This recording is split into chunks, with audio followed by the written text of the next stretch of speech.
questions because I don't think it's necessary. When I read the answers, you're getting the point. Okay, so this is part of an answer to question 3. A lot of people have asked me about a word that is key, so I'm glad you brought that up. To me, that's a good example of the perils of group think. Again, Jack outthinks me on this. I totally would get into the group think thing with the word that is key. And I would have my own words that I thought were key. And everyone else was putting out their words that they thought were key. But look how Jack approaches this. People have asked me about a word that is key. I'm glad you brought that up. To me, it's a good example of the perils of groupthink. Reading that quote in the context of the 2014 6 questions with Jenny Kyle, that's where Forrest said there's a word that is key. I'm not even sure I quoted that right, but that's where it came from. Forrest said something like, well, there's a word that's key, but I'm not sure anybody knows what it is or something. This is what Jack says. I didn't think there was any reason to think a word that is key was anything other than a rather unremarkable observation that many people were ignoring an important element of the poem. Jack's referring to that 2014 6 questions from Jenny Kyle, where Forrest, as he puts it, makes an unremarkable observation about there could be a word that's key. But I'm aware that some people on the internet have created a whole mythology around that comment, coming together to develop the idea not of, quote, a word that is key, unquote, but rather the key word. True. That somehow unlocks everything in the poem. That never made any logical sense to me. If there were such a word, wouldn't he have announced that in the thrill of the chase itself rather than bury it in an offhand remark in 2014? Wouldn't it be something he was talking about and stressing to us all the time?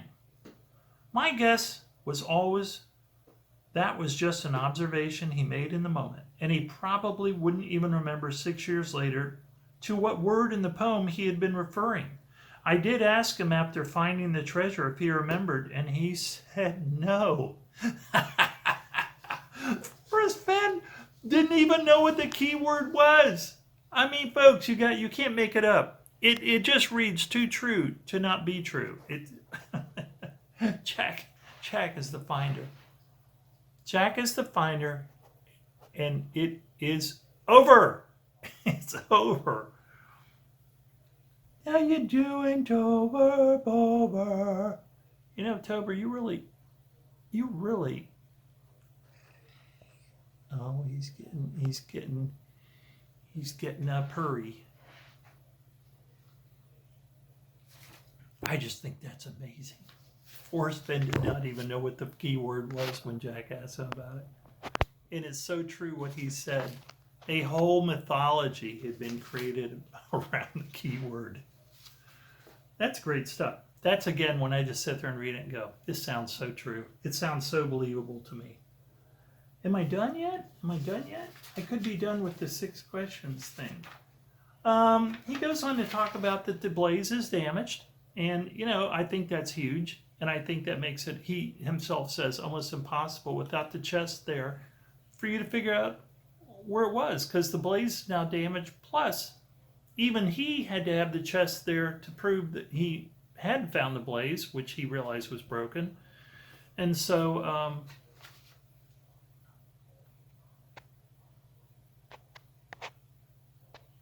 And so what to do now for anyone trying to go out there and find it when you have a broken blaze that you won't recognize, even if the blaze, you were right. And then, of course, you have nothing to verify it's the right blaze, broken blaze. Yeah, I don't think we're ever going to find it. If you think this is all made up by Jack just to throw people off from looking for the blaze, because he's just kind of saying, now it's really impossible without chest being there, so be it. So I guess you'll look for it. I don't think you'll ever find it. Let's see what we have here. I just think that's so funny about the key word that Forrest couldn't even remember it. Okay, I think I'm getting to the end of this. October, is it time for dinner? What time is it? I don't know. Yeah, we're almost to the end of anything I find really... I mean, there's a lot of stuff in the 6 questions that I think everyone might find interesting, but... Hey. But I just picked out the stuff that really hit me because it showed me my inadequacies in figuring this out. Jack, in closing, there's a lot more to it than I've talked about. Jack says, as I've said, I think the blaze is too damaged to be easily read as the blaze at this point in time without the treasure still sitting in the nook underneath it. But I don't think many realize that was part of the design.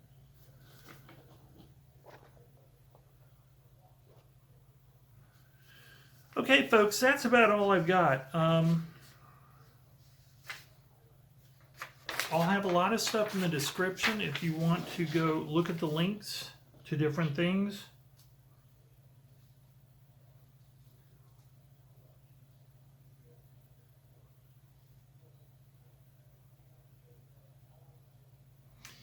I mean, here is just a way that Jack thinks. He's talking about, get this, and listen to this. He's in medical school, right? I know some of you are probably going, what, are you falling in love with this guy? No, it's just that I give him his due because he really is a good thinker. Now listen to this. I got obsessed with political futures markets, betting on the results of foreign elections, and took a year off from med school to pursue that. I made some decent money, but it was hard to scale. What I was good at was information arbitrage. I need to look that up. Putting in the work to find information these markets were unaware of or overlooking and thus made them inefficient. In other words, he's outthinking the political futures markets and he's making money by figuring out what they missed, basically. I love the thrill of finding those things and being right when others are wrong and making money that way. In a way, this really is a good way to end this. In a way, I think the treasure hunt was an information arbitrage play too. In a way, I think the treasure hunt was an information arbitrage play too, for the same reason. I really enjoy finding valuable information that's being ignored and hope to explore that in the wider world of equities.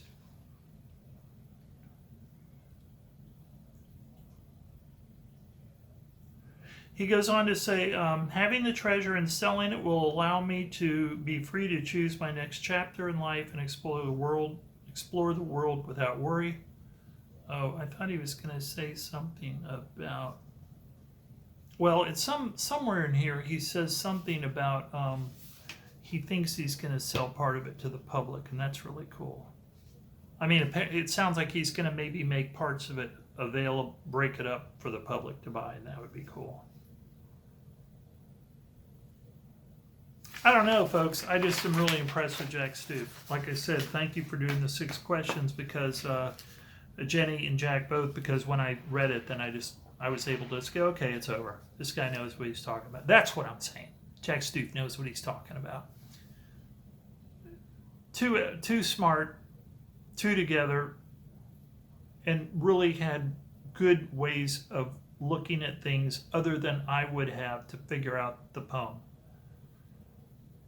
And, well, not so much the poem again, just figure out where Forrest Fenn wanted to die. That's a lesson I learned. He figured out where Forrest wanted to die, and I still haven't figured that out. Unless it was my beaver dam.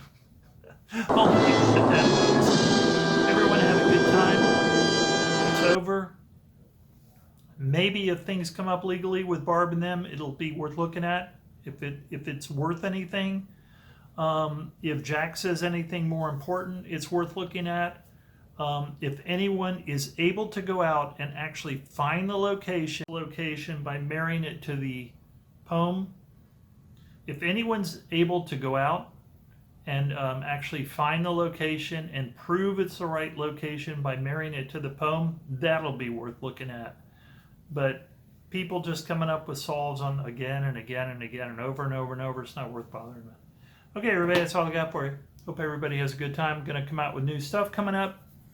And it's not all going to, it's obviously not a lot of it's going to be about Forrest Fenn. You know why?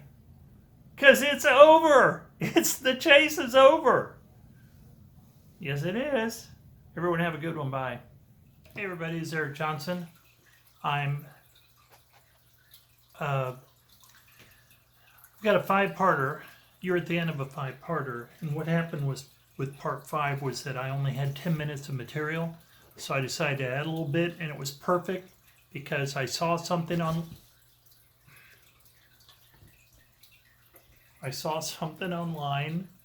I wanted to add, and I also was sent something by my legal friend, and so I'm going to read that. It's the latest motion by Barb Andersen, and you know, things like that I'm going to keep following, right? Because the legal stuff and something I'm about to read is important too, and these are the kind of things that I will keep following.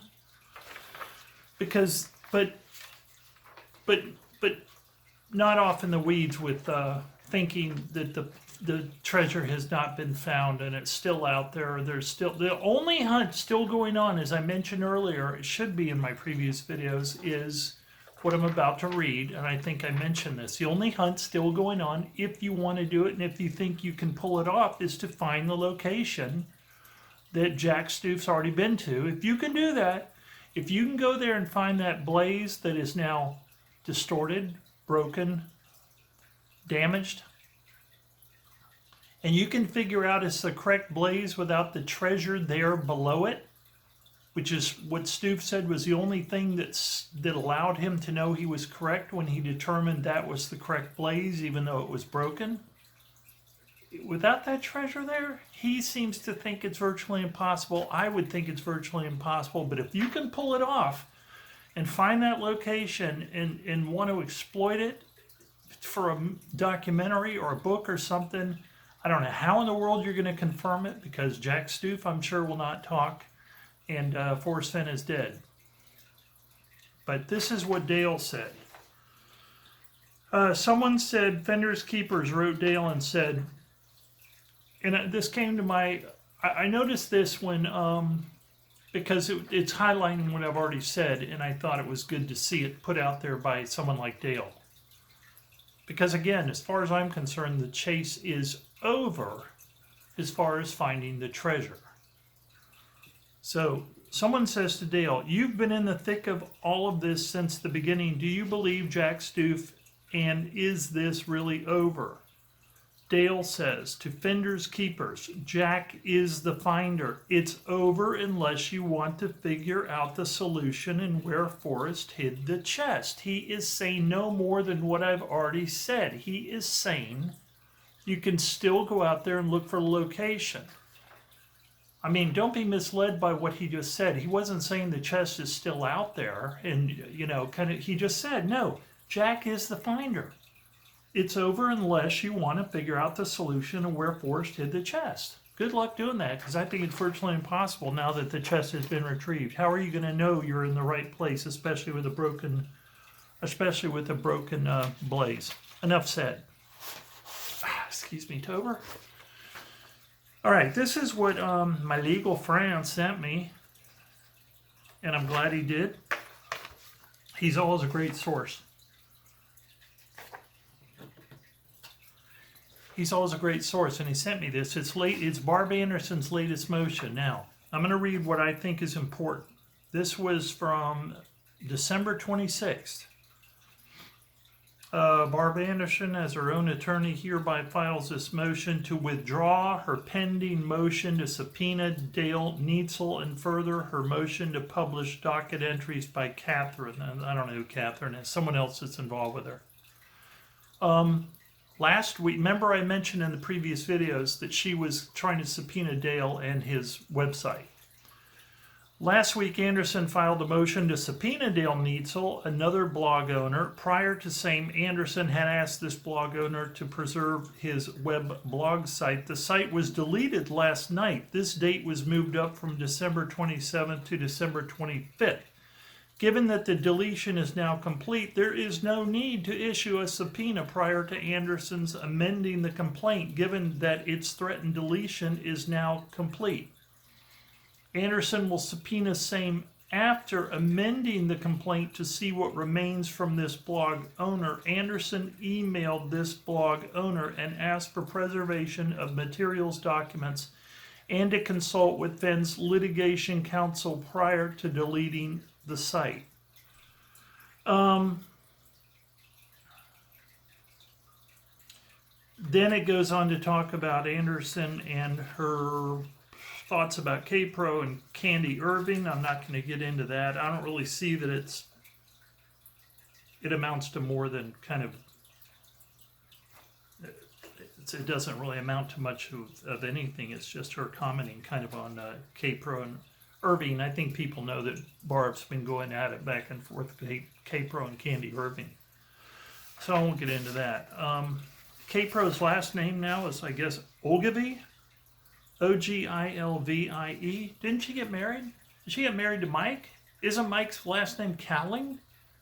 I know folks are probably, some of you are going, oh, Eric, you don't never know what's going on. I don't keep up with everything. I'm sorry. I just thought it was rather simple. I thought Mike was Mike Cowling. I never really knew K-Pro's real name. I guess maybe her name now is her maiden name. Is that not politically correct to refer to maiden names? Is her real name, is her real name Ogilvie, not K-Pro? I mean, I know K-Pro is her web name. I mean, I guess Ogilvie is just her maiden name. God, I'm going to edit all this out. It doesn't matter. Okay.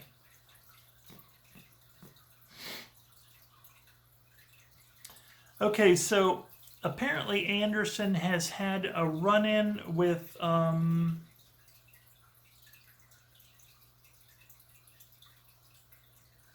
I don't know. There's someone by the name of Catherine who Barb is having a run-in with too. I don't know.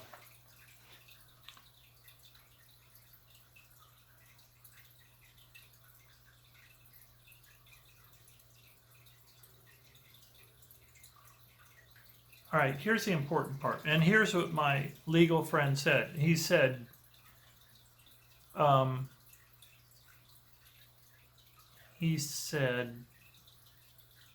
Barb, he goes, I think something's brewing with Barb. He means that he thinks Barb is still going to do something legally with the chase. He doesn't really know, of course. But the way he reads this is because she does say, Andersen will be filing her motion to amend the complaint against the finder in a few days. She did not expect to be forced to deal with the above additional games over the Christmas holiday. I think she may be talking about, I don't know, I'm not a lawyer. She's talking about K-Pro, Irving, this woman named Catherine. She does, though, respectfully request the court withdraw the motion to subpoena Dale Neitzel prior to amending the complaint, given that the issue is moot, and withdraw her request to publish blah blah dockets. Okay, so what she's saying is she tried to get Dale not to delete the website. The website was deleted ahead of schedule by a couple of days, so she's withdrawing her request to have the website not be deleted, and she will amend her complaint. She's going to amend her complaint against Jack, I guess, is also part of what this says. The link to this will be, I've really butchered this, but needless to say, Barb is still out there. She's still working it in her own way. Like my legal friend said, he thinks she's still got something going on she's thinking of doing. He doesn't know what it would be. I certainly don't know what it would be. She's still out there trying to find things out. I don't know what's to find at this point. I do believe Jack Stuef, I'm speeding up because of the time constraint. I do believe Jack Stuef is the finder. I do believe the chest is recovered, but I'll keep you posted on anything legal going on with the chase, as I've said I always will. And obviously, if anyone out there is able to figure out where the chest was located, etc., and it somehow was proven, I would also be talking about that. I'll be out of town soon in the early January, videoing something that some people will be interested in watching when I'm done with it. Others won't. I'll just put it like that. Do you know what it can be about? Some will, some won't. Some will get really angry. Some will be really happy. Okay, folks, that's all I've got for you. Everybody hang in there. Have a good time. Hope you're having a Merry Christmas and a happy holiday season. That's all I got for you. And have a good one. Bye.